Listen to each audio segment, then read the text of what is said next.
Hello and welcome back to Deep Dish. Deep Dish. That's what it is. It's called Deep Dish. Deep dish. Yeah, because we're dishing deep. Yeah. We're going to dish deep. We've been dishing deep into Three Body Problem for a bit now. Yep. We're a couple of filmmakers, and my name's Kenny. My name's D. And this is what we do. We deep dish into your favorite or most hated television / streaming service series. Or most mid. Or totally mid. Yeah. Or as we like to say, shows I love and hate. Sure. Or just don't need to be here. Shows that don't need to actually exist. I guess that's its own category. I suppose, yeah. So this is episode, we're in episode what is 6. 6? This is episode 6 of Three Body Problem on Netflix. The Stars Are The Destination. Stars Are Destination. Yeah. I'm going to be hounding on this title a lot in this episode. So I looked up a little bit of history on that title.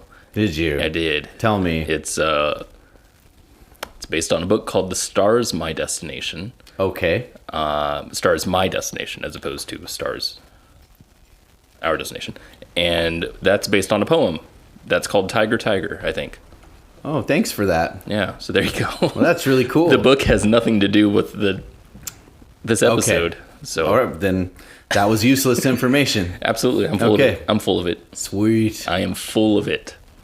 Full of something. I'm full of it. Let's jump into the episode, shall we? Let's do it. Let's do it. Okay.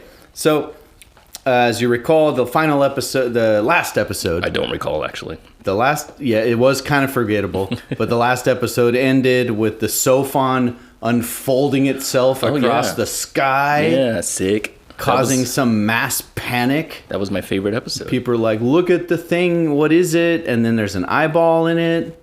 Whoa. Whoa. And that's how it ended. That was pretty crazy. Yeah. And so this episode starts with a news footage montage. Yeah. My favorite. Go on. I have a nit to pick here. One? Yeah. Okay. Many. I'm switching in between. Here we go. This is me. I'm number 1. You're number 2. It bothers me just in any movie. I don't care. Cutting to real footage. When they throw in Joe Biden? Exactly. Well, Yeah. not just that, but like other stuff that I obviously know they didn't set up. Yeah, because then it makes you go, oh, it's fake. Right. Because Exactly, they're trying to make it more real. Right. And it makes it more fake. It makes it more fake. Yeah. Yeah. It makes you go, oh, I know that stuff that happened in the real world. Yeah. That happened in my world. Right. Not the show I'm trying to be immersed in. Not the show. Yeah. Exactly. Amateurs. I just don't like it. Yeah. No, that's a fair nitpick. I don't like it either. Because I laughed the 2 times they showed Joe Biden. I was like, I like that. funny. Like it felt like a parody instead of something serious.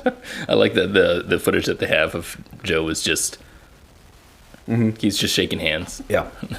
Well, what are you going to, what are you going to use? What other kind of royalty footage can we get for? You should find for some Joe footage Biden? of him like rambling and making no sense. that would have fit too, kind of. Anyway, there's one bit where they show like a massive protest. Yeah. Like thousands of people in the street, and they're chanting "We're not bugs," and I'm like, who are they talking to? Like, who are they making this point to? They're talking to the sky. Whose mind are they going to change? What kind of protest is this?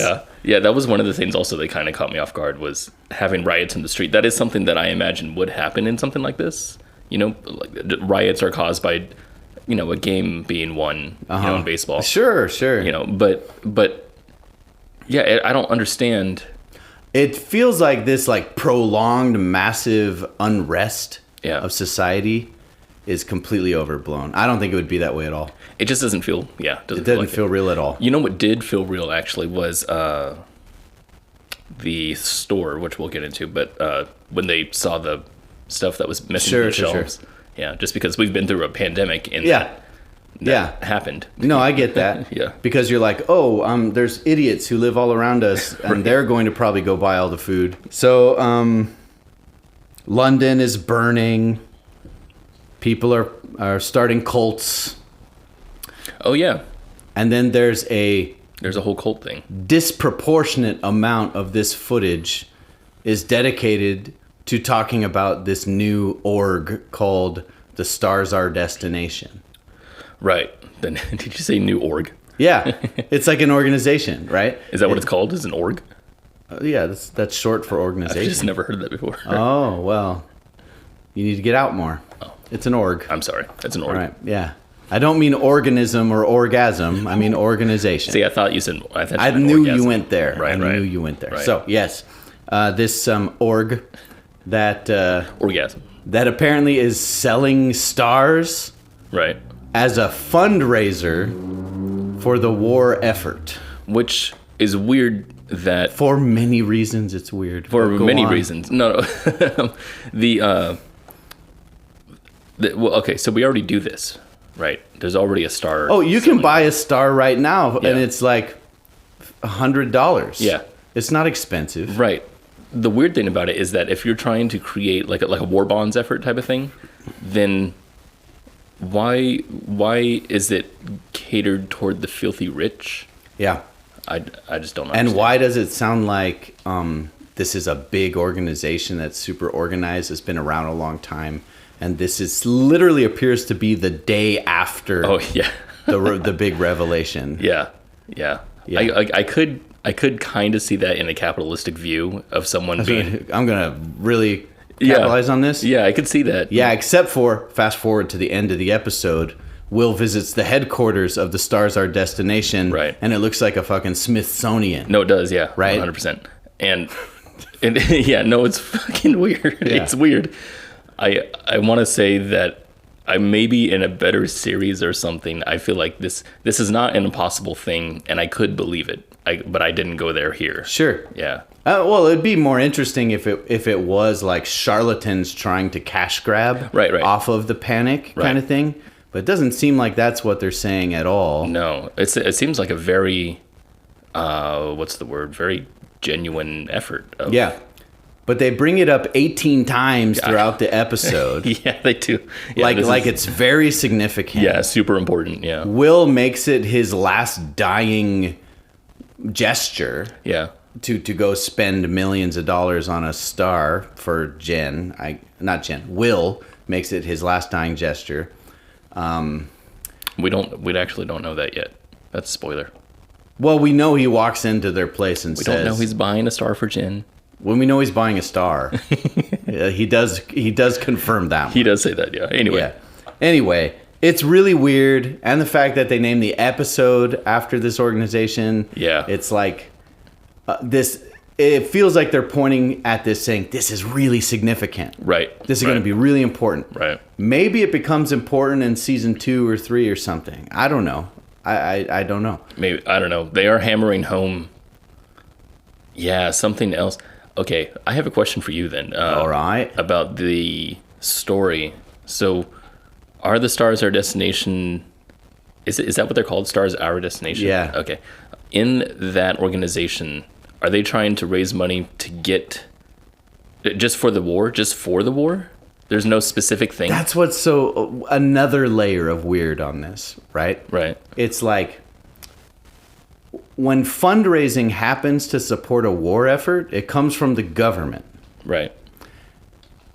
And usually that doesn't even happen because the government can spend money however it wants. Yeah. And can print money. Well, and can take money. That was the reason for like the whole war bond effort, right? Of World War I and II. Sure. Right. Yeah. And that's when resources got really, really thin, right? Right. After a long time of stretching out those resources. Yeah. And Instead they're of raising taxes, we you're are saying. scraping the bottom, so yeah. let's start asking people to chip in. Right. The government made that ask, by the Yeah. way, right? At this point, it's like, there's a scene in this episode where when Jen's pitching her stairway thing, and the moronic scientists in the corner are like, this will cost so much money, right? And I'm like, do you really think any government is going to be like, $1 trillion? I don't think so. Oh man. Okay. So to come back to a better story, which they are making into a movie, freaking Project Hail Mary, right? Is it going to be a movie? It is, yeah. Oh, that's great, because With, it's a good book. It is, yeah. We talked about it in our last episode. Yeah, we did, yeah. Yeah, Three Body Problem from Deep Dish, sponsored by Project Hail Mary. Andy Weir. In that, they have, in the book, they have a portion about, governments trying to get along. And it's really interesting to see all this red tape and bureaucracy and stuff that's standing in the way. Yeah. So I could see that being an issue here, but certainly we don't have enough time to understand any of it. There's nothing to suggest that's happening. No. It feels like Wade and his team have carte blanche, unlimited 100% power and resources. Yeah, and I think this is the weird ways of Jan and Dave, where they're taking something and they're like just basically making the bullet points into a visual story. Yeah, and we don't get any, what do you call it? Any development, not just for the characters, but for anything. Well, what was nice for them with Game of Thrones is that it was just very clearly defined as existing in a fantasy world. Yeah. There's been nothing to suggest that this show takes place anywhere else than in our own world. Yeah. Okay? So if you're going to do something that makes no sense in our own world, then you have to give context for why it's happening. Sure. You can't just ask the audience to go along and be like, okay, sure. Right. You know? Right. And I don't know if they actually are trying to do that. I think they're really just trying to minimize the amount of density that's in the book and trying to put as little as they can on the screen. Only because they're trying to fit the entire book into 8 episodes, which is very small. It is. Yeah, especially for the book feels dense. When you're reading it, it feels dense. Yeah. You're like maybe this should be 2 books. Right. Exactly. It's true. Yeah. Okay, we haven't even got through the opening news footage montage. No, that shows you what our feelings on this episode. Yeah. But the last interesting thing, we kind of check in with each character. Yeah. They're all watching the news and seeing this shit go down. But the most kind of interesting thing to me was ending on Clarence, who is like walking around London, and then what might be the most artistic shot of the entire series is this row of people who have committed suicide by hanging, which seemed very strategic and on purpose because they're just lined up exactly right. Like they all communicated to the set designer and said, where do you want me to kill myself? Yes, yeah. It was a gorgeous shot. They made it the centerpiece for the trailer of the show. Yeah. And what's interesting is that in the trailer of the show, the trailer is based around the mystery of scientists are killing themselves. Right. Right. That's kind of what they're like. They made it kind of look like really a noir mystery. Yeah. And they're talking about scientists killing themselves, and they showed that shot, and it was very impactful. Like, whoa, what is that? And so in the trailer, I see that, and I go, oh, those are all scientists who've killed themselves, and they're probably not. I don't think this is related at all. Doesn't seem to be at all, no. Which makes it really weird that they're all lined up and identical like that. Like, yeah, it does seem a little bit more ritualistic. Unless this is like a cult thing, but again, these are just broad strokes. Yeah, it's a shot that seems like it's meant to say something very specific, but ultimately doesn't have any real meaning. Yeah, we probably already said this before, but yeah, a lot of the show lacks substance, and the substance come from stakes, and there's not a whole lot of stakes here. No. That shot, each shot, not just each shot, but each thing that happens in the story needs some sort of stakes behind it. Yeah. Stakes mean tension that we feel as the audience. And that shot of people hating themselves, we don't know those people. Yeah. We don't know why they're hating them. We know why they're hating themselves. But only kind of, right. That's it's just a broad stroke thing. It's just, people kill themselves, this is why. And you're like, okay, but I don't really care yet. Make me care, Yeah, I don't know.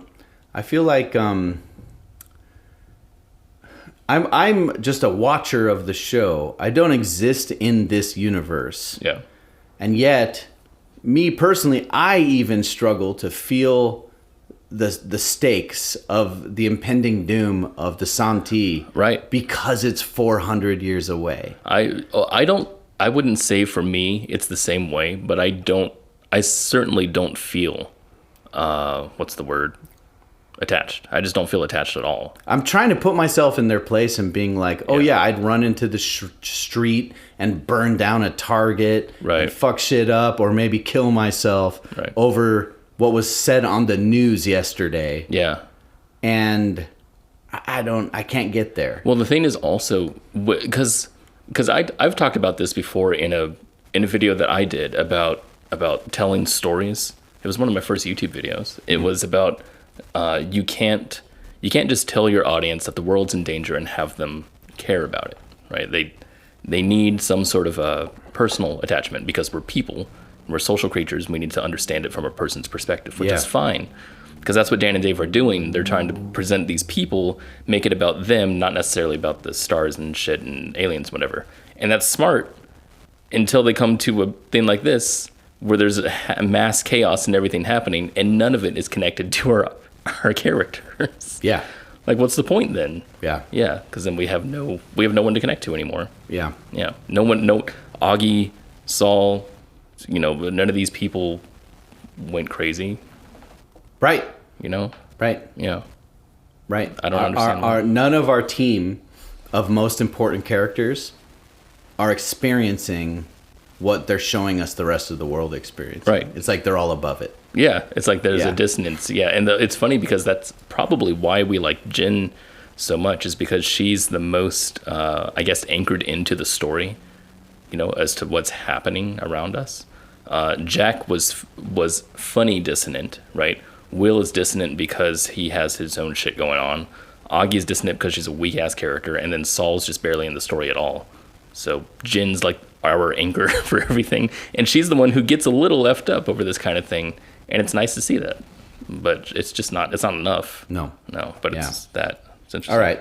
So we end on that super dramatic mass suicide shot. It's a cool shot. It's a cool shot. The coolest shot effect. Mm-hmm. Yeah. It doesn't belong in this show. No. At least not at this moment. No. No. But Felt very J.J. Abrams, I'll say that. just add some lens flare. Add some lens flare. Mm-hmm. All right. So anyway, next we go to Wenjie's confinement, where Clarence brings in a surprise guest, Jin, Crazy. to visit Wenjie. Yeah, and it plays her wrestling music, and she comes out, and she's like, It's Jin! Oh my god! She's back! Yep. Yeah. That's what happened. It kind of did, actually, because she comes in and she throws down shit like crazy. Yeah, she does, yeah. Like- She talks about Vera, right? Like, she's pissed Yeah, off. which is cool. I'm glad to see that, someone actually talk about Vera, because we still don't know why she killed herself, really.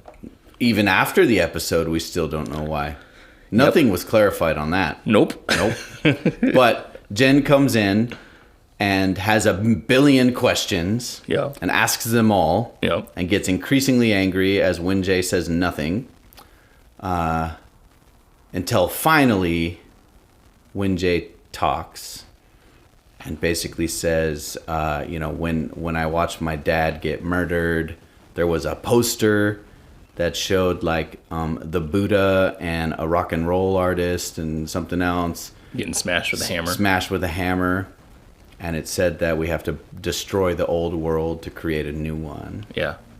Like, that was really profound. Really long way of saying, yeah, That's why I did it. I'm progressive. Yeah. And you're stupid. Yeah. Yeah. So that's why she did it. That's why she did it. That's why she did it. And I think there's probably some defense mechanism in there too, but I'm not, like, that's headcanon for me. I really don't see anything in her character to suggest that she's defending herself or that she's trying to. I wish there was so much more from her. I wish there was more from everything. I feel like, yeah, that's true. Just from everything. But I feel like the show was meant, like, I feel like this show is meant to be about her. About Wenjie and maybe Evans. It should be about them too. Like, Yeah. Evans has a really big part in this, but Wenjie and Evans should be one character, and Jin should be the other character, Yeah. and we should have that conflict. And That's what the book is. that is what the book is. Yeah. Anyway.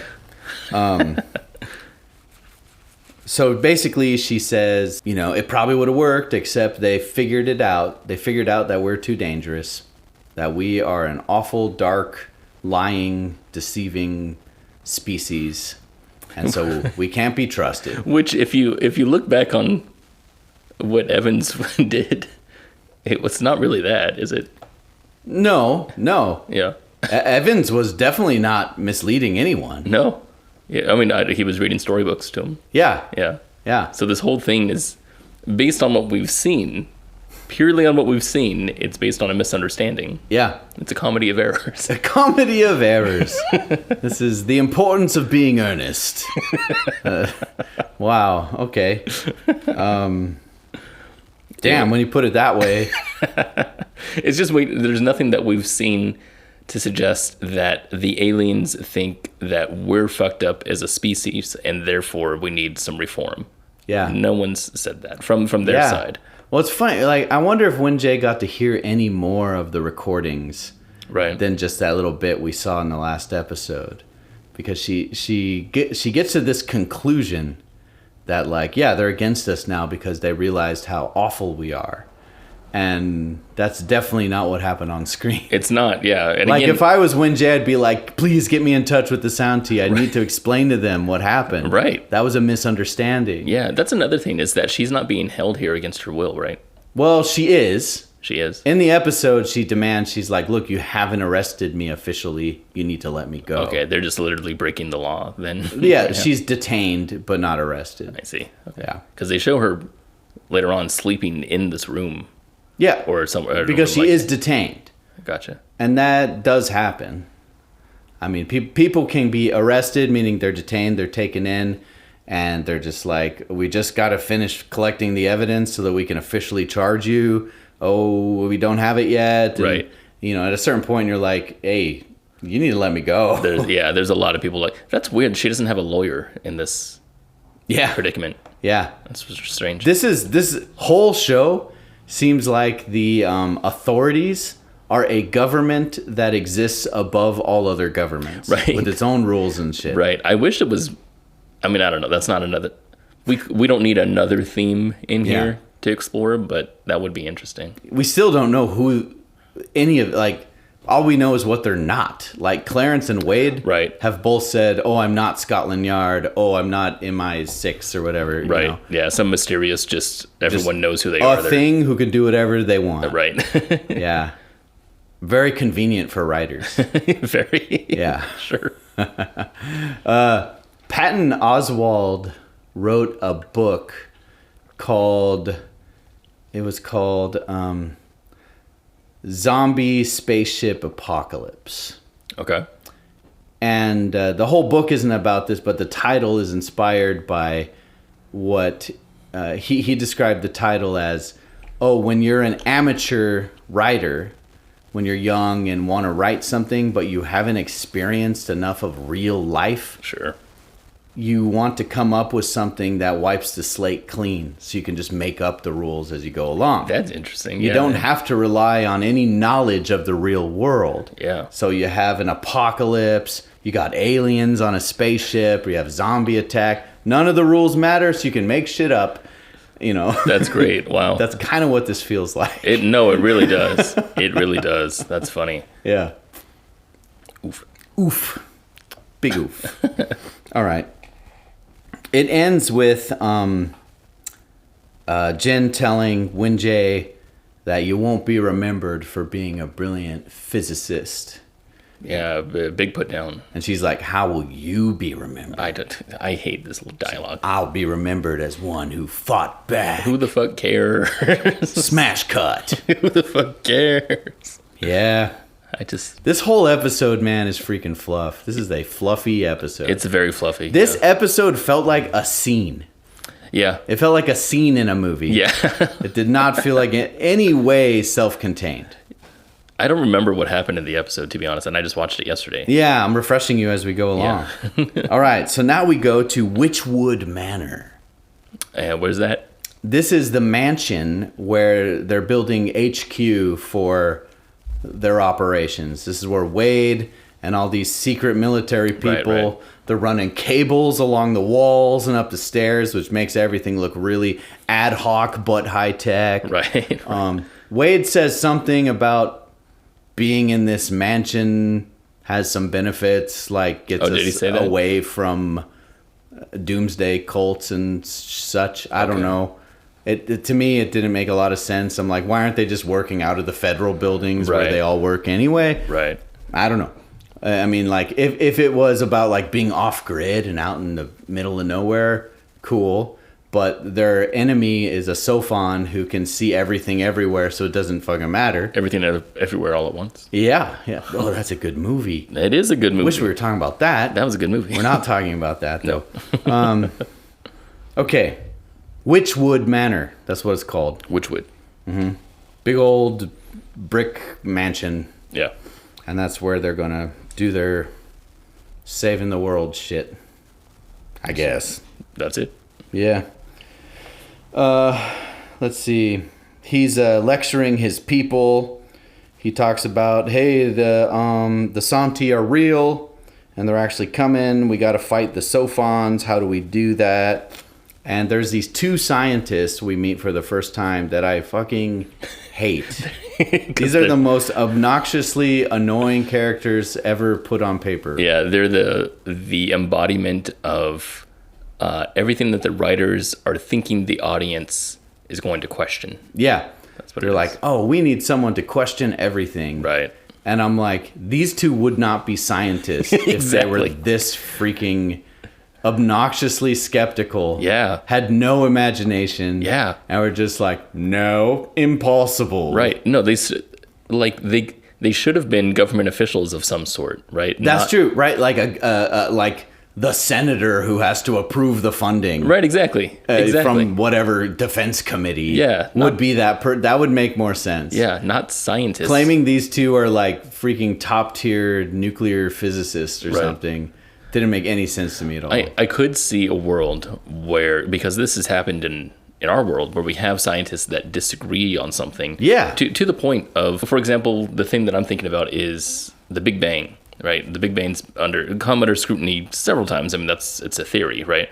But one of the things that it revealed is that there are people who believe so much in keeping this theory alive that they'll put their reputation on the line and make it seem as if they're faith-based as opposed to a scientist. Sure. You know, and that's really interesting, especially on a series or a story that takes place in destroying science and making people more faithful because of it. Mm-hmm. That's really cool. But that's not what's happening here. This is just a very low writing error is what it feels like. Yeah. Yeah. These are freaking carbon copy characters. Yeah. They are not They're not here for any reason other than to be like, the no. writer. You're right.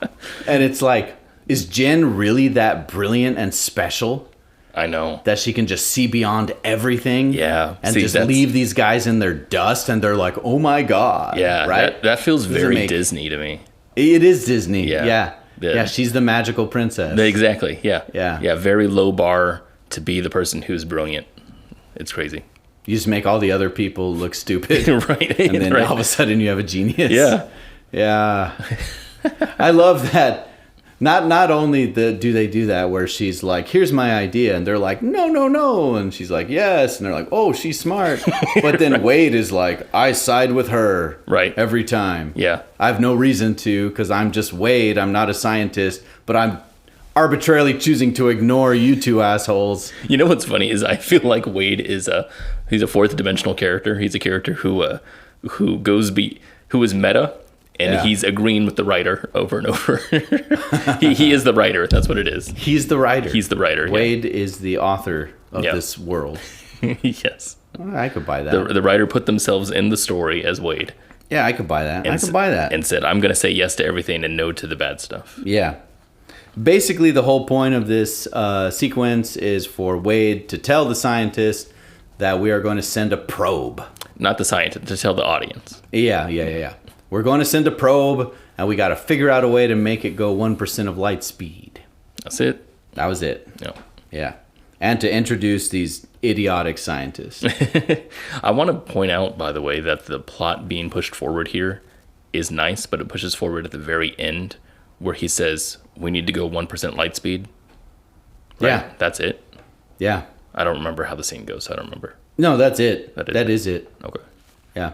He says, we need a probe, and they're like, not possible, because even at our best speeds, you would meet them 2 years before they get here. Oh, shit. Actually, this is something I did actually agree with the stupid scientists. Oh, actually. Yeah. It was from that audience asking questions perspective, unfortunately. That means they just didn't do a good enough job, Yeah. I guess. But what it was one of the scientists made a good point. The lady scientist, she was saying, what did she say? She said, oh, they're not coming for 400 years. What's a few decades? Right. To get the technology in place. Yeah. And Wade's answer was, I'm going to fucking die soon, and I'm not going to die without having made a difference. Yeah. It's about me and my ego. Yeah. Ooh, that is bad. Yeah, because she's not wrong, actually. She's not wrong. She's not wrong. That's terrible, dude. Yeah, and he's like, nope, we're going to do something before I die. Right. And it wouldn't be terrible if the show was about Wade. Sure, yeah. If he was a flawed character Yeah. who comes in, but he's not. Yeah, if I could spoil something from an upcoming episode, Go ahead. I'm just going to go ahead and do it. Do it. Because who the fuck cares? Who the fuck cares? At some point he talks about cryogenically freezing himself Oh, does he? I so don't that remember he can stay relevant to this as it unravels. He wants to go under cryo so that he can check in every 100 years and still be managing stuff. Wow. Right? Which I also don't give a shit about. Right. Because the show's not about Wade. But it would be cool. But if it was about Wade, Yeah. that would be really interesting. It would be. Yeah. You know? Interesting. Wow. Yeah. I wonder. Okay, so what is it that's making us think about it? Because we've talked about how some of the characters, could benefit from having an extra dimension to them. Yeah. So why is it that when Wade is given this, I don't want to say it's an extra dimension because he's still not that round of a character. He's given more significance. Yeah. He's taking up more screen time. Yeah, I guess that's what it is. Screen time. And Because what's his name? Clarence and his kid. We have that whole scene between them. Yeah. Both of them are very deep characters. We don't have anything like that for Wade. That's funny. Yeah. There's no equivalent. No, there isn't. That's interesting. Like, I know nothing about Wade's internal or personal life or background. Right. He's as mysterious to us as he is to Raj. Right. Which makes his decisions all the more annoying, I guess. Yeah. Because you don't understand the reasons why, which is fine. It can be that way if it's about the characters reacting to his decisions. But as you said, it's not about Wade. Yeah. So that's interesting. So the next scene is Wade having a meeting with Jen one-on-one. Yeah. Which is, by the way, not at the mansion. It's not at Witchwood Manor. It's somewhere else with a really nice office. I don't know where. I don't know what that is. What? Okay, so they're setting up at Witchwood Manor. No. What are the... Here's my point. He has a one-on-one. Where is They it? just did this big sequence where they're like setting up this old fancy mansion. Yeah, and you said that it's in some other place. HQ. Yeah. And then now we have this scene where Jen is in a very like ornate, beautiful room that looks like it's in an old-timey mansion. Is that not the same place? Except Wade says to her after she says, yeah, she'll try to solve the problem. He says, come up with something and come down to Witchwood Manor and pitch it to my team. So I don't know where the fuck they are, because aesthetically it looks exactly like the location we've been in for the last few scenes. He says that? Yes. He says, come up with something and bring it down to Witchwood Manor. So I'm like, where are you? Maybe he's saying, come on down back. Because we've seen his office. Yeah. The one with the eye scanner. Right. And it looked very modern. Yeah. And now he's in this space. It's not modern. It looks like a cigar parlor. Right. No, I thought that's what it was. It was which word? Which word? Witchwood Manor. Yeah, that's what I thought it was. Yeah, it ain't. Because he says, come on down. if you can come up with an idea, I'll bring you down to Witchwood Manor and you can tell our people about it. Oh, man. I wonder if that was a flub. I don't know. That's crazy. Yeah. That's weird. They don't know what they're doing. They don't know what they're doing. Oh no. We're so much smarter than them. We could do better. We can do better than We this. could do better than Dan and Dave. I'm not totally kidding. Just saying. Only half kidding. Kind of kidding, but Kind of kidding. 1% of light speed kidding. There you go. All right. So anyway, what they're talking about is, hey, I got these other asshole scientists that tell me everything's impossible, and you are brilliant, so you could figure it out. Right. And she's like, well, I'll try. Because she's not an asshole scientist. No, she's a character in the show. Right. So- she matters. So she matters. Right. All right. So now we have this scene. I'm going to call the trio of Saul, Will, and Augie Wong? the team depression. Oh, Team Depression. It's like the depressed trio. And throughout this episode, we keep checking back in with the depressed trio. Yep. Yeah. Yep. Okay. So Saul this is funny because Saul is sitting on the beach with Will and he's getting high. He's got like a blunt. Yeah. And he's like, you want some? And he's like, nah, I don't want it. And he's like, it'll help you with the pain. And he's like, no, sometimes I feel good and I want to actually experience my body. And he's like, cool. Next shot, he has a bottle of whiskey and he's like, look. And I'm like, what? So I don't know, was that meant to be funny? Like, was that meant to be ironic? Because it didn't feel like they were setting up a joke. Okay, see, that Felt serious. That's kind of funny. I didn't know he said that, but I do remember the screen space was really strange because they made it look like he wasn't holding anything. And then suddenly this massive bottle comes out. like they of were the- setting up for the reveal. Right. So maybe that is a Maybe visual it is joke. a gag. It doesn't feel like a gag. No, it shouldn't be. That's funny. That's wow. weird. It's a weird moment. And this is when Will tells Saul that he'd like to be put in a wood chipper. And in maybe my favorite line of the episode, Saul takes him literally and he's like, I don't think a wood chipper could actually aerosol your body. No, I think that's funny. I love that part. I think that's funny because I feel like Saul is playing along with him, right? Not like taking him literally in a funny way. Yeah. And saying it wouldn't aerosol. But then what my favorite part is Will's reaction to Saul where he goes, this is serious. He's like, this is my last will and testament. Fucking take me seriously. Right. Which I thought was a joke also, but it's not played You off as a can't joke. tell what are jokes and what aren't jokes in this show. Damn. At least in Marvel movies, you know where the jokes are. That's really strange. Is this... Is this worse than a Marvel movie? No. I want to know if these are jokes or not. I really want to know that. Because they are... Like we said, the visual cue in the first one, where he gets the bottle, the whiskey bottle, is set up visually like a joke, but it's not said like one. Yeah. I don't know. Maybe it's the acting that's bad. It's directing. I don't know. I don't know. That's bad. It is bad. That's bad. Like I said, this is not my favorite episode. And the 2 episodes we've called our favorite episodes did not fare well. This is not my favorite episode. And this is not my favorite either. Yeah. You know what I'll bet happened here, or what it feels like happened, is that the person who wrote the script here, Mr. Wu, I think that's his name. He, it sounds like they wrote the lines to be funny, and then didn't get across to the set. Yeah, and the director's like, okay, Will is going to die soon. Right. I want everyone to cry. This is very serious, this part. So you tell them, right, this is how you're acting. I bet you the actors are like, that doesn't seem right. Yeah, they're like, well, okay, I just do what I'm told, you know. My hired hand. Good God. Oh, man. Good God. And then Augie shows up. Yep. She gives a very affectionate squeeze to Will, and then she insults England. She does. England's beaches. Beaches suck. And actually, that's true. Yeah. I've been to beaches in England, Yeah. and they do not hold up.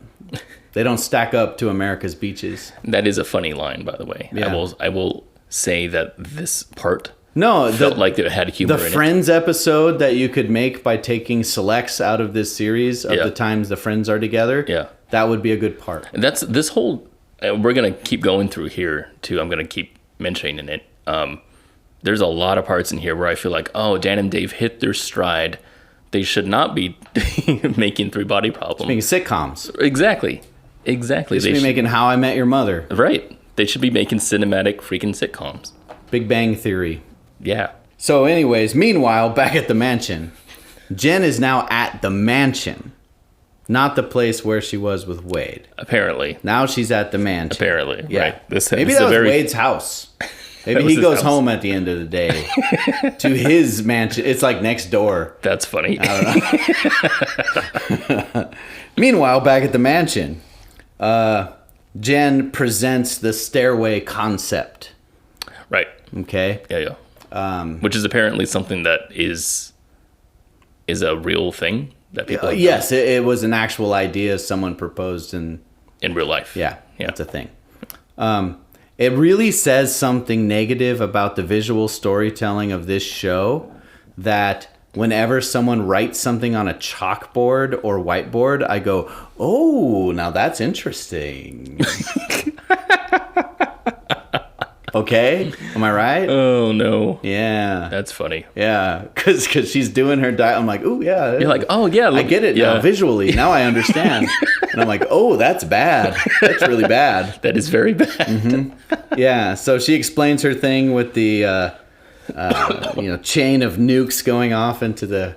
And this is where I really lost it with these fake scientists. We'll call them like Waldorf and Stadler, right? That's what they are. They're the old men Muppets that make fun of everyone. Yeah, that's them. They're Waldorf and Stadler. Well, that would never work. Nuclear bombs, you can't carry all those. And she's like, but they won't be on this ship. Oh. Right? Oh! And then it's like, you're going to break so many treaties. And I'm like, what the fuck? Are you serious? I've never... I cannot imagine a world where the highest levels of government are faced with saving the world, and it's like, whoa, that would break a treaty. And so they stop. Yeah, and they're like, oh, fuck, you're right. Yeah, that treaty we signed in 1949, we can't do this. We can't do this, actually. We can't do this. Yeah. And then the other argument was like, where are you going to get the money? I'm like, what the I like also, by the way, their solution for these remarks afterwards in this scene is what Wade comes in and said, or no, I can't remember what Jen says. What does she say next? Do you remember? Which part? In this part. Well, she says treaties can be ratified. Is that all it is? And we'll get someone else. No matter what we do, it's going to cost lots of money. Right. So just do it my way. Okay. I have a theory. Because during that part, when Jen said, blah, blah, blah, they can be ratified, everything's going to cost money. When I heard that part, I was like, yeah. Yeah. Badass. Right. So badass. I wonder if a lot of this is, again, what I want to call Dan and Dave, is this, I really don't know what to call it. There's a word for it, where you're making the viewer feel good by treating them like they're stupid. You know what I mean? Yeah. I don't know what to call it. It's a kind of coddling Is it pandering? Of the audience. Is it pandering? Pandering, maybe. Coddling, maybe? Yeah. This idea where the audience is thinking, what? There's treaties? Wait a second. No, they can't do that. And then Jen says, oh, well, they can do that. And it's going to cost so much money. And you're like, audience. yeah, how are they going to do it? He's like, we're going to spend money. And you're like, fuck yeah. Fuck yeah. We're just going to spend the money. No, get him, Jen. That's right. Get him. That's right. Tell him off, man. Yeah. It's like any scientist ever is like, we shouldn't consider this because of the cost. What scientist? That's what every scientist says. Every scientist, yeah. And then this other suggestion that apparently these two brilliant scientists came to this meeting having had a brief given to them ahead of time that they just didn't fucking read. Because they're stupid. Because she keeps going, she's like, I answer that on page 2. Right. And they're like, oh. Right. And then they're like, and that's on page 5. Yeah. She's so smart, she already wrote it down. She knew already. She made a brief. Yeah. And they're so dumb, they didn't even read it. Again, it's the feeling of showing the audience that they're smart, right? Mm-hmm. The audience is smart. These big scientists are stupid. Yeah. That's what they're doing. And somehow they made it to Witchwood Manor. Like, why are these two here? How'd they get here? How'd they get a fucking doctorate or whatever? I need to know the term for this. This is It's a kind of gaslighting. Kinda. It's what this entire series does it. Yeah. And the whole last season of Game of Thrones did it. And you don't. The sad part is you don't need to, because the book's already good. Actually, really sophisticated. Yeah. Right. You don't gotta play this dummy game. Right. When the book already makes the cases in the real scientific way. Right. This is what I feel like when you and I said they should make sitcoms. Sitcoms are built for that purpose. Yeah. It's to make the dopamine flow in our audience. In the audience. Set up punchline. Right. That's what they're doing in this scene. It's set up and punchline. Yeah, with this IP, which is nuts to me. Yeah, it does not match at all. No. It would be better with fantasy. That's interesting. Yeah. It gets even worse. Like later in the episode, Jen basically has to ask Augie if she'll let them use her nanofiber to make the sail for this thing. And that my whatever shreds of suspension of disbelief still lasted just went out the window. Because what technology or invention on Earth, what intellectual property exists on Earth that at wartime the government wouldn't just take? If the government knows something exists that they need to win the war, they don't need your permission to use it. Certainly.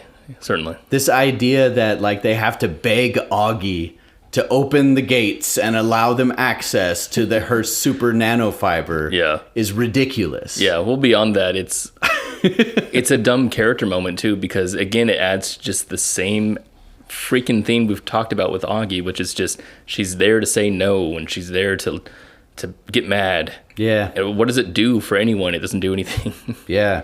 We could teach these guys, Dan and Dave. We could teach them a few things. I think we could. You think so? Yeah. Yeah. They need us. I don't think they do. They need something. Anyway, so Jen wins in the end. What? Yeah, and then when Jen wins, I thought Augie was... Even though she's outnumbered by the scientists. Right. The scientific consensus in the room is that she's wrong.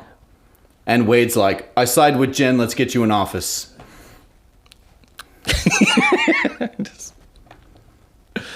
Cool. All right. Cool. Okay, meanwhile, the depressed trio visits the liquor store. Oh, I actually like this scene. Yeah, there's some good... It's actually a good character scene. Yeah, this would be good for the other... For the other show. The other show that the Friends spinoff. Right. Yeah.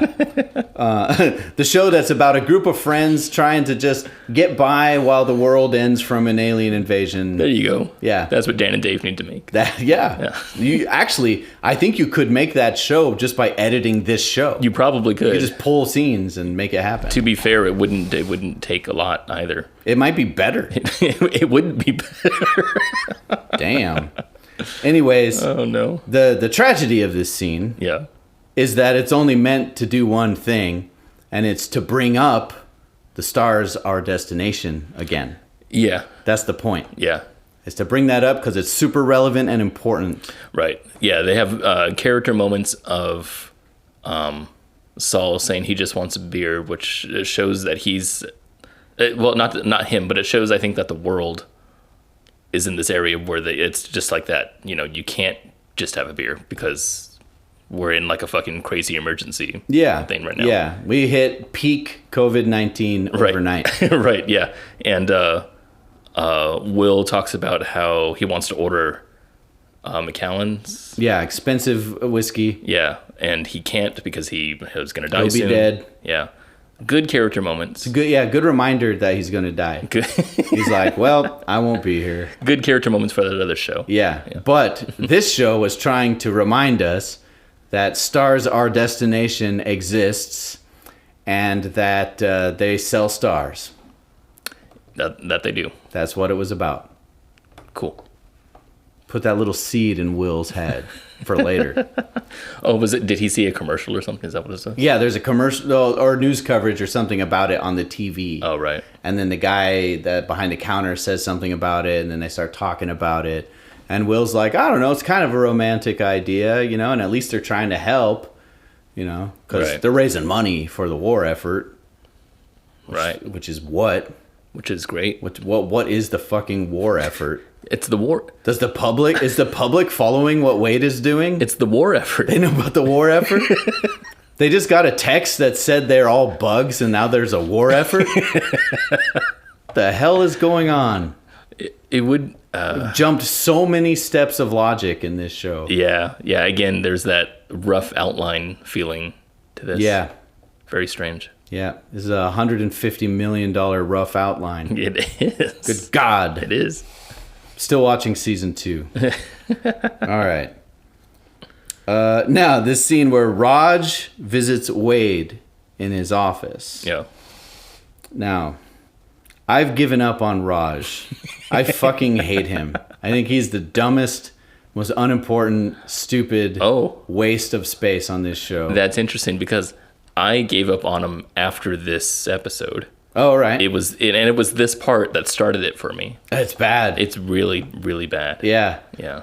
It's kind of a funny scene for Wade. For the Friends episode. Yeah, that too. Yeah, for the Friends show. But I like Wade. He's like, open a window. It's stuffy. Yeah. And he's like, I know what this is. You can't fool me. This is that exercise where you give me an impossible task. And he just opens the window. Well, that's so funny. It's so funny. Oh, and it's also Raj can say, I want to be on the space team. Right. Okay. And he's like, sure, you're on it. You're going to the moon. Okay, wait. So I'm gonna break this down. When he goes over the window to open it and stuff, besides the fact that we're making this for the audience to make them feel fun and smart, I guess, what does this do for Raj or Wade? I don't know. I can't come up with anything. Nothing. It makes me want, like, are you trying to say that Raj is incompetent? Right. Because the rest of the show has been trying to say he's like a super soldier and brilliant, but this seems to say he's stupid. Yeah. It is completely, well, I want to say completely out of character, but he doesn't really have a character. Yeah. It's completely out of what we've seen so far. Yeah. And it's weird. Like, he gives up on opening a window in like 3 seconds. He's like, I know what this is. Yeah. Yeah. It's terrible. The only line of this scene that I really like is that when it's over, Wade goes, shut the window, would you? Right. And I'm like, oh, that's funny. That was funny. Good one. I know why they're doing this. This is to set up Raj as an asshole so that we don't feel bad when Will tries to get in between him and Jen. Or when Jen has to ultimately kill Raj. I don't remember that. It's not in this scene. Yeah. It's not in the show. Okay. I made that up. What are you talking about? But it could be cool. I'm just saying like that, like, I'm trying to make stakes. Oh. You know? Gotcha. Like, at some point, she has to kill Raj. Okay. Well, no. That'd be cool. That is why they're doing this, right? Is to make Raj look like a bad person. Because we'll start by making it look like he's dumb. Yeah. Well, maybe that's except they've theory. They've done that so well, have quote, they? Unquote, making him look dumb, that it's unbelievable that he'd have this position.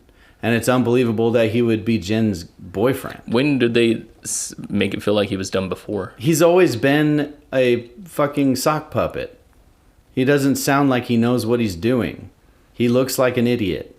He is monotone. He has no back character that makes sense.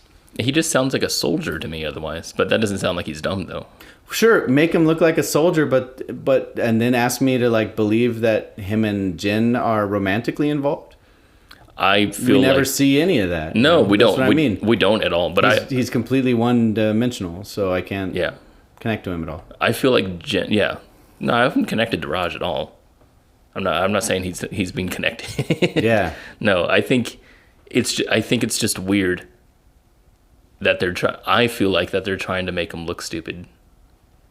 I don't know, but then they take it back later on. It's so like they don't even have to, though, because you haven't told us anything really about Raj. Okay, so maybe it's just a bad writing. He's kind of just a piece of... He's a manila envelope. He 100% is, yeah. Yeah. I wonder why he's even in the story. Like, why they even added this character. I mean, I think they thought, oh, wouldn't it be so dynamic to have this guy who's integral to the mission also be romantically involved with Jen? But Jen's already into so much more of the mission than Raj is. No, you can remove Raj. You can remove the fact that they're in a relationship and the story doesn't change at all. No, well, I mean, Will has an easier time trying to get to Jen, and I think that's probably why, because it needed a barrier there, some sort of artificial but why barrier. does Will even need to be into Jen? No, he doesn't. No, he does. He does actually, and it's spoil for the next episode when they put his brain in the probe. Dude, that's a lot of spoiler info. Yeah, I think you went too far there. Yeah. Anyway, so when they do that, Will dies. Yes. Will dies? Oh my God. Will dies. When Will dies and they put his brain into the probe, I think what they needed was one for him to be somehow important. They needed they needed the audience to care about him. Thus, he needs to be somehow attached to one of these characters, and so the lost love yeah makes it more significant, right? So what they did more to make it more and more quote dynamic was to, I think, put a wall between him and his love, which is Jen. So smart. It's really stupid. All right, it's bad writing. Fuck this. So Raj is going to the moon. Right. And you know what? Godspeed. Get the fuck out of here, man. I don't want to see you again. Go to the moon. Was that... I don't even remember after watching this whole series. He says, I want to be on the space team. No, I remember that part. And after he says, you're going to love it on blah, blah, blah, which is part of the moon. Yeah. After that, after this whole thing, the series keeps going on. Does he go to the moon? They don't go there in this season. Okay. But I don't know that Raj matters again. I don't think he does anything else. He's never mattered. I think he never did matter. Fucking Raj. God. I feel like his most significant screen time is that awful dinner party. What was with Augie? No, the dinner party where his dad tells the story. Jesus Christ. Yeah. That was a terrible scene. It's like Raj existed for that to happen. It kind of feels like that way. Was so important. Yeah, to deliver the random ass metaphor. It's a metaphor, though. But it's a metaphor. If it's not powerful to you, then you just don't have a high enough IQ. That's what it is. Yeah. I'm stupid. You're stupid. Yeah.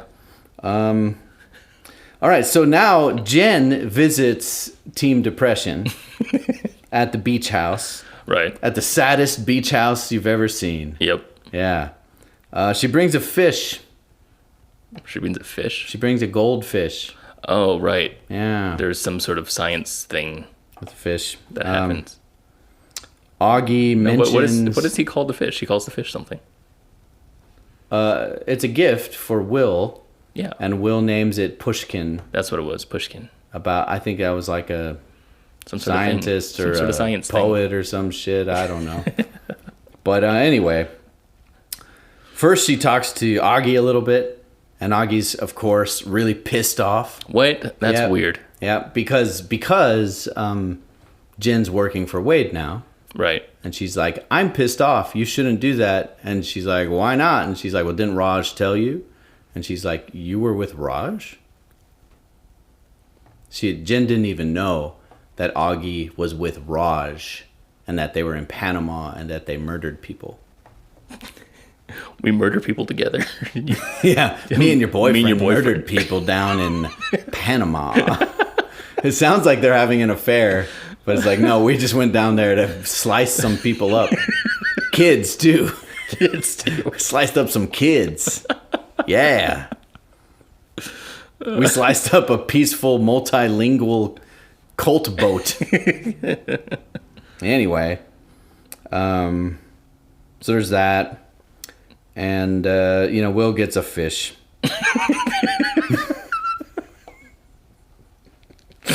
Cool. Augie and Jen fight about Wade. It ends with Jen saying, "I need your nanofiber," and Augie's like, "No, not gonna give it to you. Not anymore. Not gonna give it to you. No way. No way. Last time I gave it to the government, they killed people. They kill people with it. And so no. Yeah. And so This is a war. So Government no. can't take it. Just try to get my nanofiber, which you already have samples of and can probably replicate on your own. It'd be pretty interesting. Like, to have... what am I going to do? Sue you for infringing upon my copyrights? Or Dude, Raj should kill Augie. it may come to that. That's a good and idea. then Jen kills Raj. There you go. Yes. Finally, some action. Some good stuff. Here we go. There's no action in this episode. Like, nothing fucking happens.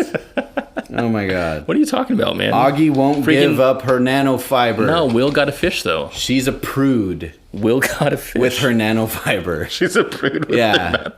Bitch won't give it up. Come on. Anyway. All right. Jen hangs out with Will and makes him some paper boats. Oh, this is the deep. Super cute. This is the cutest scene ever. Yeah, she's like, I came to say hi, but now I'm going to say bye.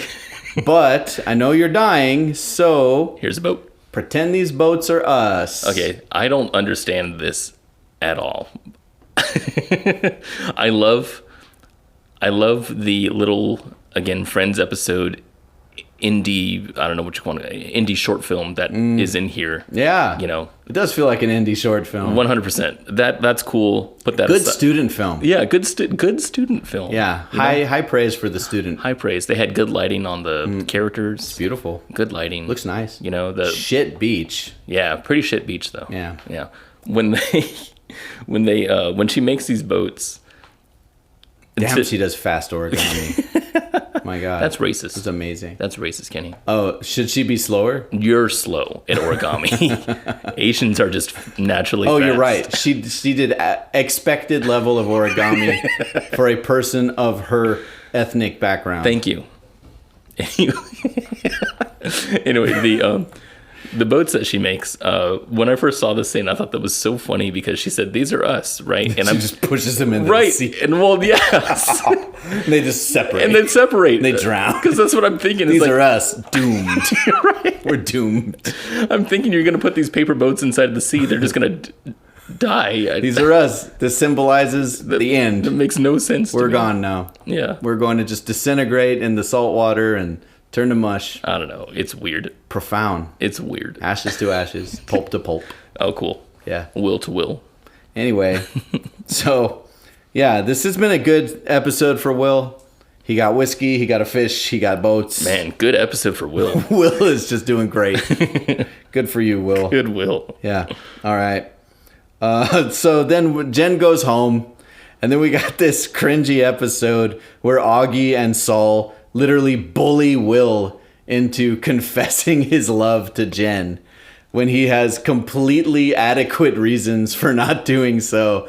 And they're like, fuck him. Go do it, man. It was weird. It's weird. It's like, no, I'm dying and I'd like you to respect my autonomy. And they're like, no. No, he's way more adamant about the mist thing being put into a wood chipper. Yes. He's much more adamant about that. That's true. He's like, I can't put you in a wood chipper. He's like, put me in a fucking wood chipper. Right. I don't want to confess my love. Okay, I will. Fine. I'll do it. I'll do it. I was on Will's side, or not Will's side. I was on actually their side, the asshole side. Okay. Okay. So I think it's cool. Again, this character dynamic, again, for the Friends episode, that's not this movie or this show, whatever, has nothing to do with, I mean, it does kind of have to do almost with the aliens later on in the series. All right. But it doesn't at the moment, which sucks because the audience can't get connected with what the fuck's happening here unless they just really care about Will or Jen for some reason. Yeah. But when they're talking to Will and telling him to go confess your love and whatnot, I do think it's weird someone who's dying, who doesn't have what, 2 months left, you know, is gonna be like, I don't know. That feels fucking weird to me. It didn't feel weird to me because I thought his rationale made perfect sense. Where I it's love like, his rationale. Yeah, I'm going to go make her feel like shit. Right. You know? First, I'll make it really awkward because of her romantic situation at the moment. Second, I'm going to drop this on her the moment before I die. Yeah. That's really fair. Yeah. No, I fucked it up when I didn't do it 10 years ago. Right. You know? That made sense to me. Well, and honestly, if someone's dying and they're like, this is my opinion, I feel like you should say, I respect you. just my crazy thought. Well, sorry. It would be interesting, I think, if he didn't feel that way. If he felt like, you know what, I'm so love drunk, I need to go confess my feelings. If it was opposite, right? Yeah. Right. And then he does, and then Jen gets mad at him. Sure. Like, why would you do this to me and you're about to die?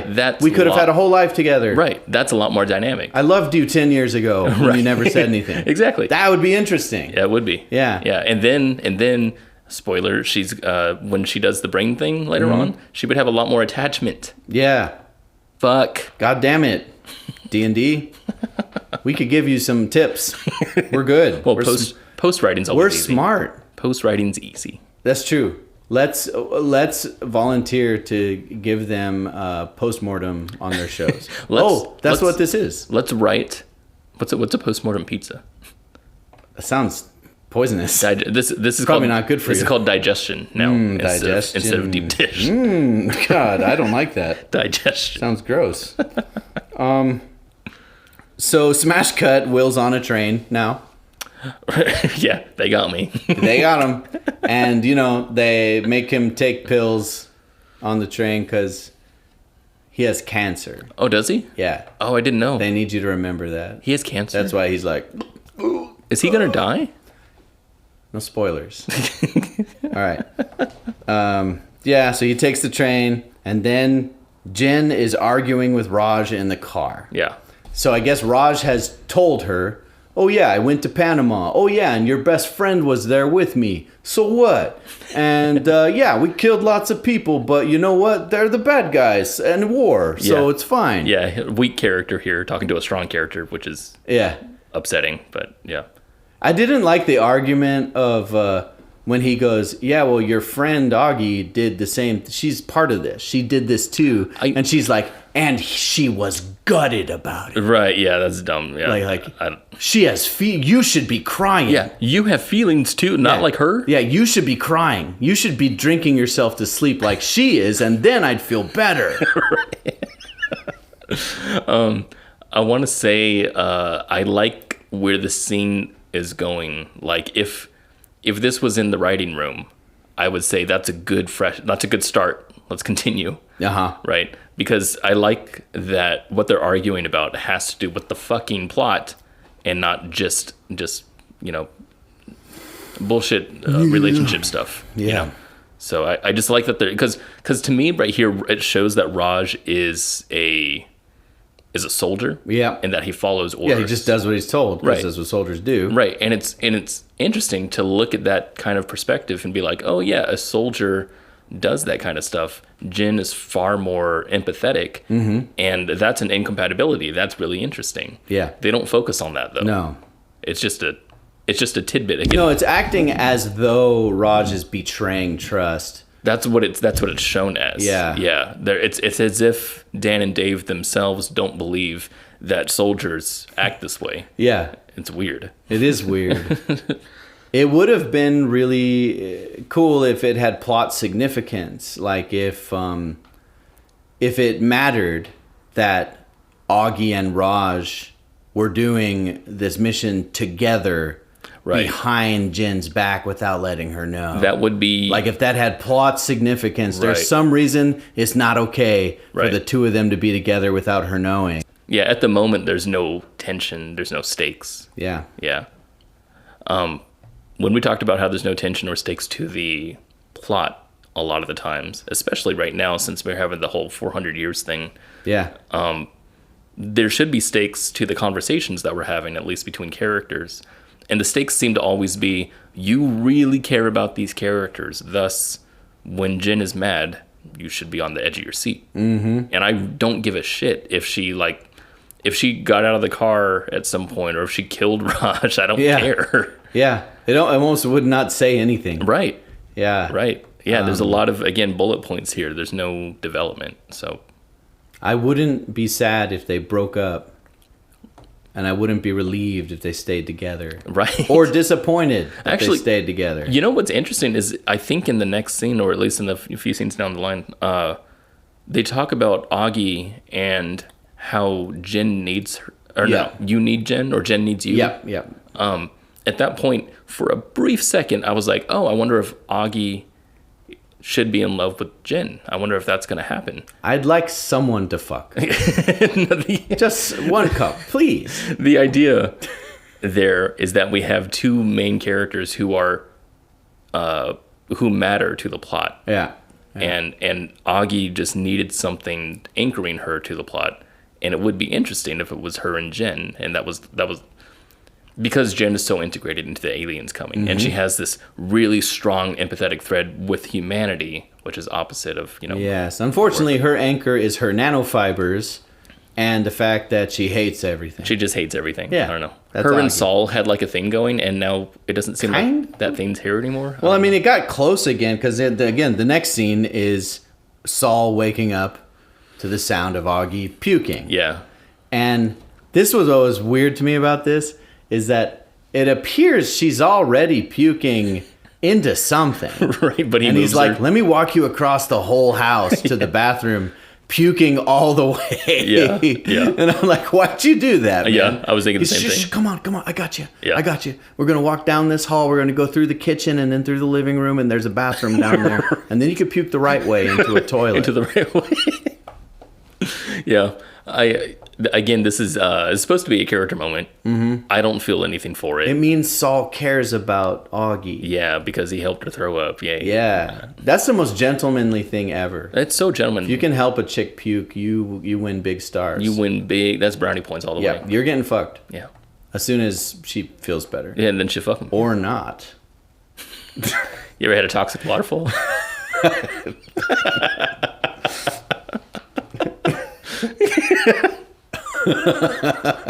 Anyway, I think that counts as digressing. Toxic waterfalls. Yeah. We're digressing.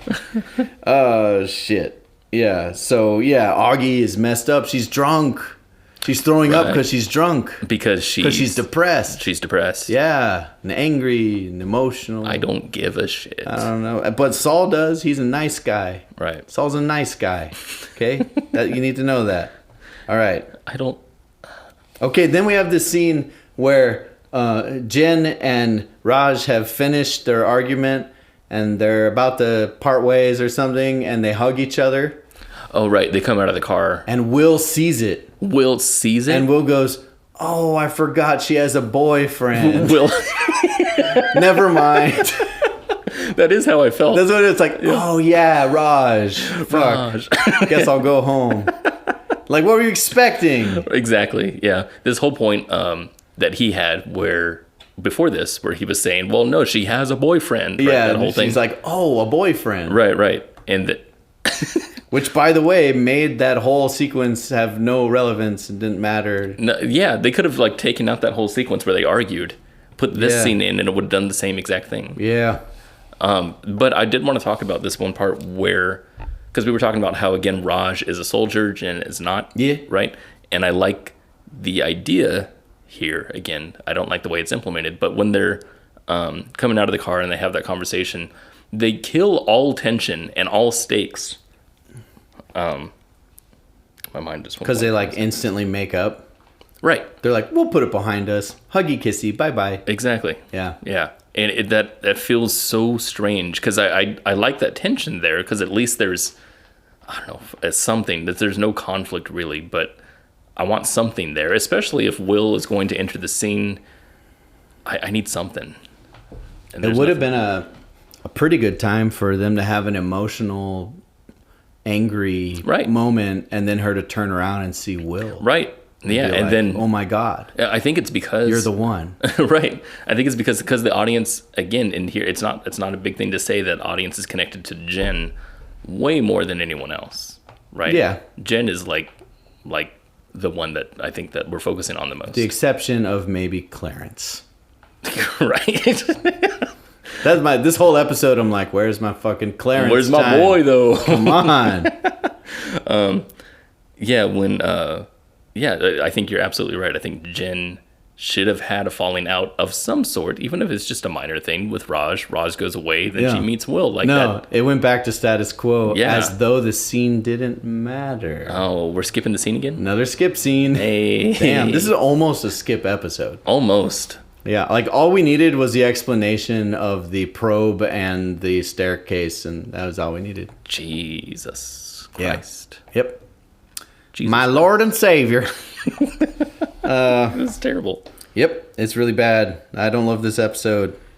So, Will remembers she has a boyfriend, and then All right. and then we finally get to check in with our boy Clarence. Hey, it's our boy. Our boy is visiting Wenjie, and she tells him to read books. And he's like, he actually has a pretty cool. And he's like, comeback. "Oh, I read loads. Right. I've been reading all the transcripts Yeah. of your lord." My dude comes back with a slap in the face that's connected to the plot. Yeah, what a clap back. Damn. Wow. Okay. Nope. Oh, clap back. I Okay. clap back, yeah. Hey, he claps back. Yep. Watch him clap. All right. And when this whole scene's about Wenjie basically saying, "I'm done being arrested. Let me go." Yeah, you might as well just skip. Yeah. And then the following scene is Clarence saying, "Hey, she says she wants to be let go. So what are we going to do? We got to let her go." So Clarence says, "Yep, we're going to release her," but sends Baldy to follow. Yep. Okay, this is when Augie is telling Saul that he is cute fat. Right. Dad That's bod. what this is. Yeah, dad bod, basically. He's saying, we're coming in at the end of a conversation where it's pretty clear she had said something about, like, you've definitely put on weight, but it makes you look cute. Yeah. You look professorial. Yeah. I think she said. This is a whole entire Friends episode happening. Yeah, and he takes great offense, and she says, "I'm sorry, you can say a mean thing about me." Yeah. And this is great, this next part. I love this for all the wrong reasons, because what Saul ends up saying is a pretty strong commentary on this show. It's like a Freudian slip. Oof. Because he's like, "You're really pretty, but you're boring. You're like the hot chick who gets cast in Speed 3, Yeah. right?" Yeah. And I'm like, "Oh my God. Did Did they really say that?" Right. That's this show, man. Like, that was meta. That was a Yeah. meta moment. It was a Freudian slip. Yeah, it's a Freudian slip. That's hilarious. Eee. That's really funny. Yeah. But the meat of this scene, if we could say such a thing, If there's such a thing. of is meat in it's this. when Will says, "Hey, it wasn't pointless for me to go on that trip." Dude, because- okay, wait a second. That was weird. That was super weird dialogue-wise for them to go into this, like... Yeah, because really- it has no connecting fiber whatsoever. Not at all. Yeah. It sounded like Will's an asshole, where he's just like, hey, anyway, so I went down there. Yeah. Back to me. Back to me. Guys, I'm dying. Yeah, dying here. Pay attention. But he basically says, Jen needs you, Right. not me. Right. And that makes her go, "I'm going to give her that nanofiber." You know what? She can have it Yeah. because she needs me. The Sweet. story needs her again. Yeah, it's so Yay. sweet, though. So sweet. It's sweet. So that happened. Oh man, this was stupid. This was really bad. What's that? Jen's like marching towards Wade's office with like her aides, I guess, and is like, "Oh God, this is gonna be bad. He's gonna hate this." And they're like, "Oh shit, should we go with you?" And she's like, "No, I better do it alone." Like, "Oh, this is gonna be serious." And then she goes into Wade's office. And she's like, "We have a huge problem. We forgot about momentum.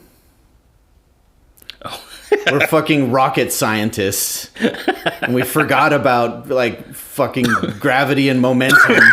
We forgot about the most basic laws of physics. Okay. We forgot about 5th grade physics. Okay, so what's happening here then is that the writer forgot. That's what happened. Kind of forgot about the We're Iron going to be Fleet. traveling at a fraction of light speed.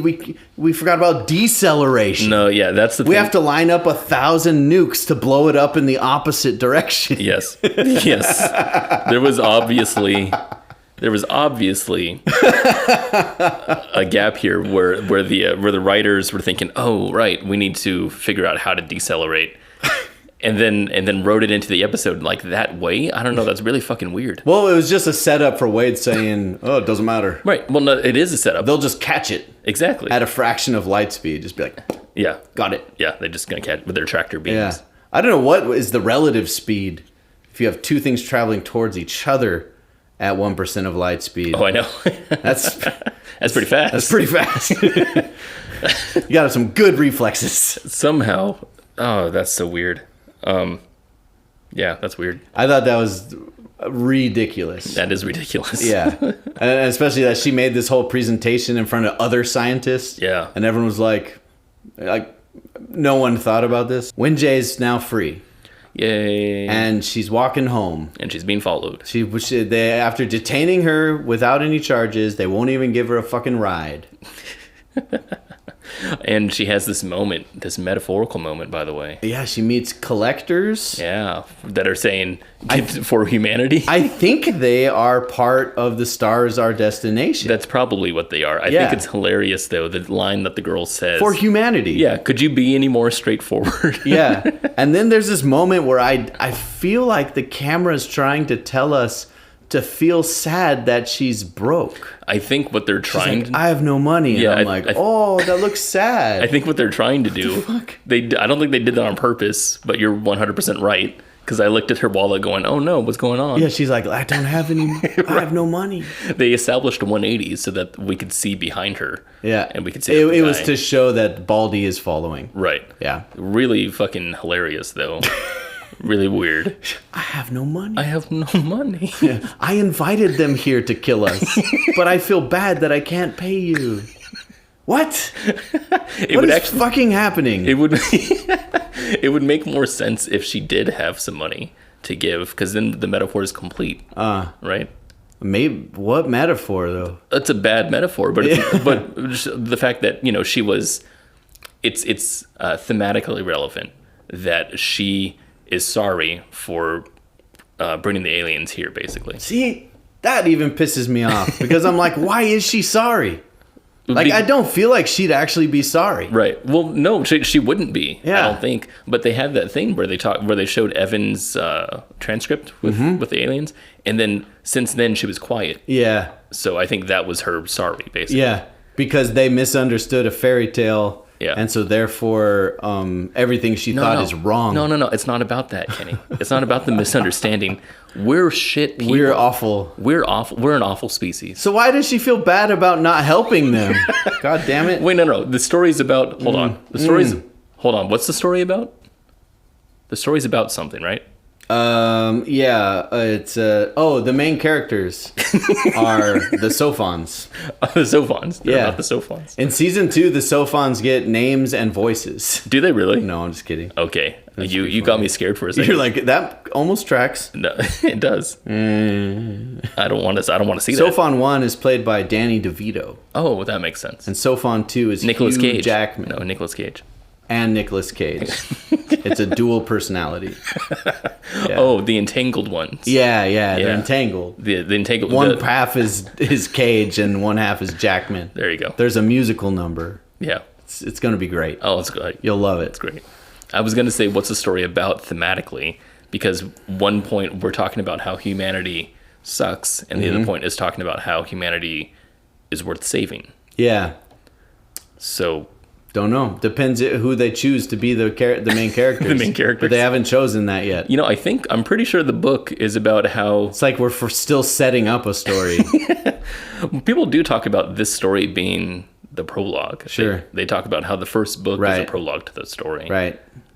Well, maybe that's a pretty fundamental issue here. Maybe. I mean, I think a lot of it comes from turning that bare bones ass... what do you call it? bullet point list into a fucking series, because that's what this is. I don't like it. I hate this. I hate this too. I hate this. We hate this together. Augie now drives up to Witchwood Manor. Right. And security's like, who are you? And she's like, Augie, here to see Wade. And then they go in and Wade's... No. She says, tell Wade. Yeah. Augustina Salazar is here to see him. Ooh. Damn. Yeah, that's a heroine right there. That's some power. That's some heroine power. Damn. All right. And then they throw away whatever feminism credibility they just earned with that amazing moment by having the most awkwardly intentional ass shot ever. Oh, totally. Dude, there's this crane shot following her into the mansion where they are following her ass. Yeah. I didn't And I'm like, I don't want to sound like that guy where it's like, all I could notice in this shot was her ass. Right. But that is what the shot was tracking to. Okay, so this is also, when they showed the guards around the house, I don't know if it's Jin's house or... Yeah. No, it was the place that they were staying at, the safe house. Mm-hmm. And so they had all the security guards around there, and how they showed the security guards... Which is it's so dumb. It's just they need to establish there's a bunch out there. What they show is Augie going to the window, looking outside the window, and we see the butt of some dude digging in his car. And what we're supposed to see is the gun, I think, holstered on him. But why that shot? It's the camera guy's got an ass kink. That is so strange. Which, I mean, fine. Well, whatever. Not kink shaming, whatever. But that's so strange No, it literally took me out of the scene. Yeah. No, the first time I saw the crane shot. I was just like, what the? Yeah. And because the thing I want to keep denying is that Augie is just the hot girl. Right. In this show. Yeah. And the whole show is filled with lots of beautiful people. Sure. There's lots of beautiful people in this show, but because Augie's character has been like so mismanaged, right, so poorly written, that she just comes across as the token hot girl. That's what it feels like. And so when her what I think is supposed to be kind of a badass tough girl moment is supposed to be, yeah. That they focus on her ass while she walks, and I'm just like, okay, so she is just the hot girl. That's the cinema dissonant, is that what it's called? Yeah, cinema dissonance. Yeah. Where the shots don't agree with the story. Yeah. I didn't want to see her ass. I'm like, look, I'm not that guy. I'm just saying that's what they did. It is what they did. Yeah. It was probably, I want to say it was probably a crane shot that they didn't want to do a whole bunch of times. Yeah. Because it did look like a pretty big shot. Yeah. And they had other people walking in and out of the building, or at least in the area. It felt like it. Now, I'm sensitive to this for this reason. Yeah. We did this once unintentionally. Oh, that's right. Kids from Planet Earth. Yeah. So this is a show we shot together. For a kid show. Uh-huh. Yeah. That's it made it more cringy because it was kids, but it was mostly because it ended up being a shot that was saying the wrong thing. Right. And the audience. Yeah, and we said, hey, we need to reshoot this. Yeah, we insisted on reshooting it. Yeah. We're and even our producer that we're working with said, I'm fine with it. Let's move on. I don't see it. And we're like, no, we can't put this out. This shot says, look at this girl's ass. Right. We can't have that. Right. We're going to reshoot it. Exactly. And someone did not make that stand with this shot. Yeah, no, someone saw this shot and was like, it was totally fine. Or they're like, yeah. Or they liked it, right? Which from what we've seen of Dan and Dave, maybe. With the other stuff, maybe that's just... God damn it. They're like, hey, good bonus. Strong. You know what really spice up this scene? Have Augie walk up in a thong. She should just be wearing nanofibers. Damn, she comes in dressed in nanofibers to really make a statement. And then she trips and she just gets sliced to pieces. There you go. Dead. Wow. It would be more interesting. Good character moment there. Yeah. More interesting. Okay, where was I? Ass shot. Got it. I wrote my note here is the next scene is Wenjie gets home like we care. She turns on the lights. She Yeah. puts down her purse. I don't even remember She this like scene. lights an incense. That's it. Oh, did she light it for Vera? Is that what that was? Yeah, I think so. It's the Vera incense. It's the the same Vera. altar we've been to before. Right. So I guess it has new context, though. Oh, now she feels bad. Yeah, not like the first time we saw it where we thought Yeah, she felt she bad. didn't give a fuck back then because Except she we was weak. Except we thought she felt bad the first time anyway. We certainly had no reason not to. Anyway, Wenjie's home. Wenjie's home. That's it. And now we got this great... What an epic ending to the episode, man. It's just So capped epic. it off and made me begging for more. Mm-hmm. Will stands on the ocean, on the seaside, and then he walks into the water. He hallucinates and sees boats. Oh, I actually didn't finish the episode. Oh, you didn't? Really? Did I? I don't remember. Let's talk you through this. Continue. Anyway, he walks into the water and he's staring out to the sea, and then we see like a bit of a hyper stylized version of the two paper boats floating on the water. Right. Clearly that it's meant to be in his mind. Right. It's in his imagination. Right. Which is weird because we've never had anything like that in this show. Yeah. Where we cut to someone's imagination. Sure. It's not a thing we do in this show. No, because it's the Sophons, actually. But we do he's now. He's in VR. Oh, yeah. That is the only precedent for it would be that he's being fucked with by the Sophons. I wanted to say the shot where he's looking out into the ocean after we saw him go to London and then be like, this is fucking stupid. I'm going to Yeah. go back home. Yeah. And so he goes back there and the same beach. He looks at the ocean and he just walks into the ocean. I'm like, is he just going to drown himself? I kind of thought the same thing, too. Yeah. I was like, oh, wow. Yeah. Okay. It was a wow moment. And then they cut to the surreal element and it got my interest peaked, but for the wrong reason. Uh-huh. It was for why is this shot existing? Mm-hmm. Yeah. It gets worse in the next episode. Spoiler. It does, yeah. Yeah. But anyway, for some reason, his little hallucination gives him inspiration. He knows what to do. And now we're in London, and he's visiting the Stars Are Destination Oh, man. headquarters, What a weird... which is scene. a building that looks like it's existed for 20 years. It does, yeah. It's an extremely well-funded operation, very organized. Yeah. They have marketing. It's impressive. This is so strange. Looks like a Smithsonian. It does.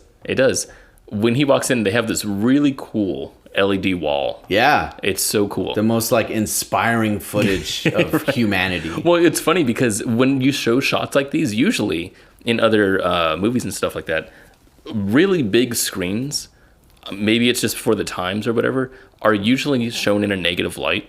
It could be because technology is bigger than humans, whatever. They're trying to get that thematically across.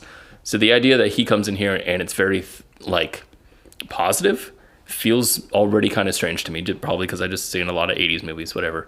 But it's weird that he's walking along the side and we see this big screen showing all these different types of, cultural stuff happening in other parts of the world and whatever.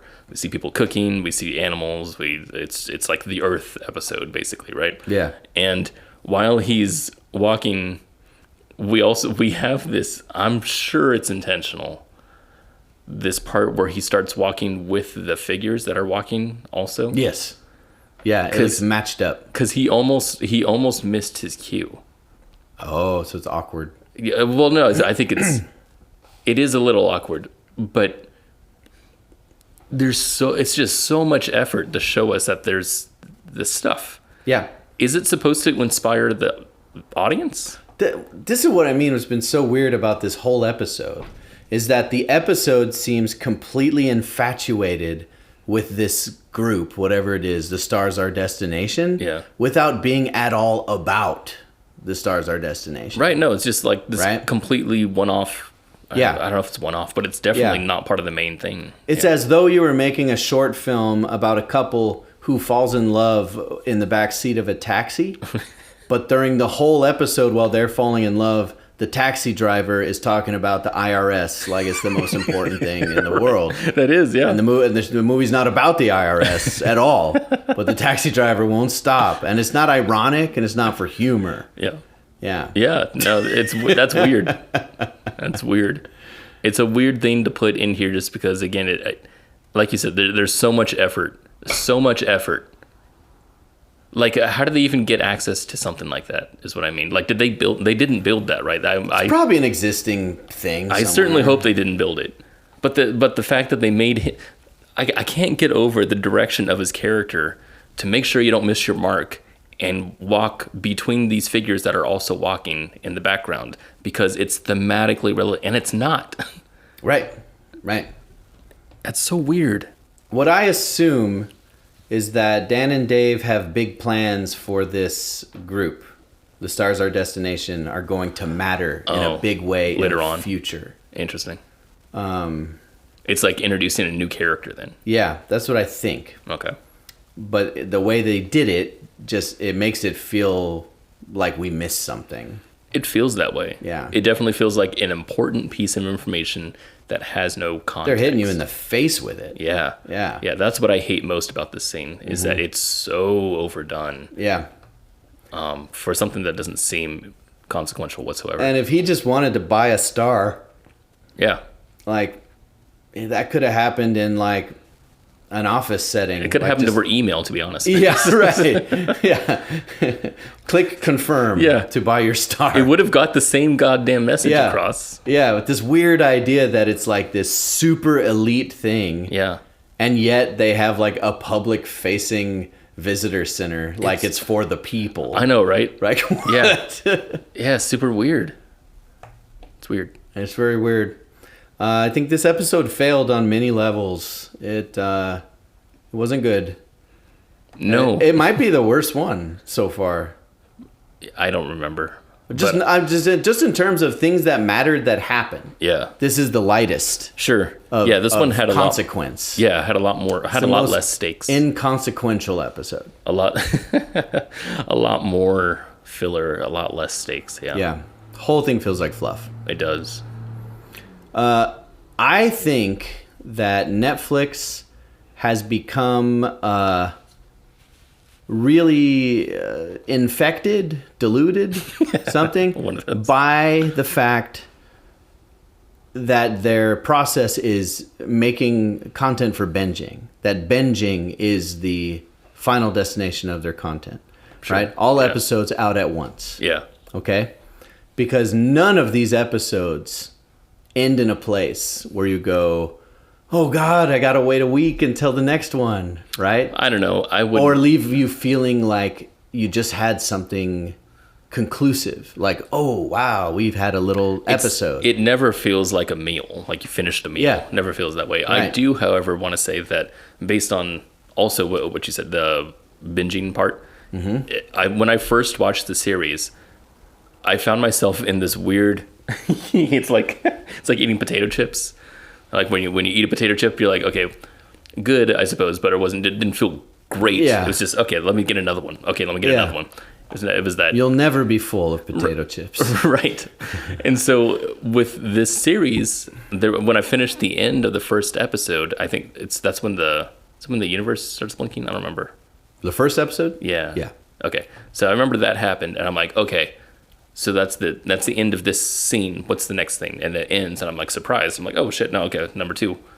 And we go on to number 2, and then it does the same thing where we get to the end, and I'm like, it's like an unfinished sentence. Right. I need to continue. My point is that it's written for that format. It is. It almost shouldn't have episode breaks at all. Right. It'd just be a freaking 8-hour movie. Just an 8-hour movie, yeah. Yeah. 100%. Whereas when they were working with HBO, the pressure was every episode has to feel like a satisfaction experience. Yeah. Like, wow, that was really great. Yeah, like going back to Game of Thrones, I really like specific episodes, but beyond that, I also like specific seasons. And it's like with this, it's hard to pinpoint an episode. Really, it really is. Yeah, there's moments in here that I like in the show. Right, there's the scenes, like the scene in episode 5 or the scene in episode 4, or even the stupid scene in this episode where they're talking about trying to buy the McAllen before it comes in.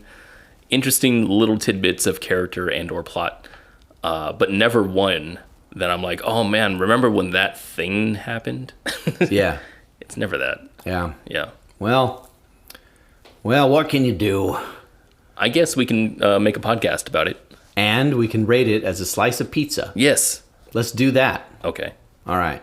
If this episode was a slice of a pizza, what kind of slice of pizza would it be? It would be this. I have it already. Okay. Wow. Okay. All right.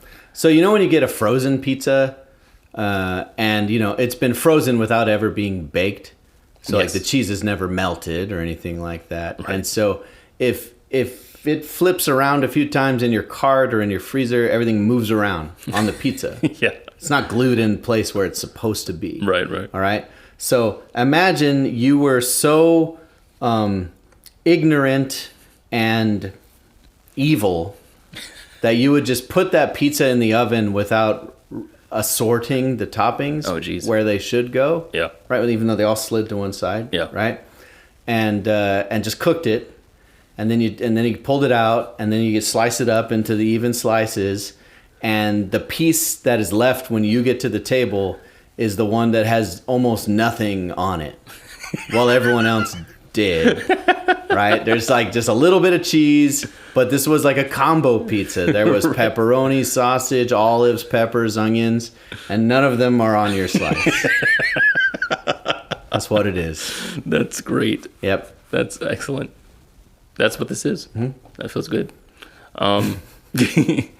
I'd say mine is a little meaner. I would say when it's a slice of pizza that is,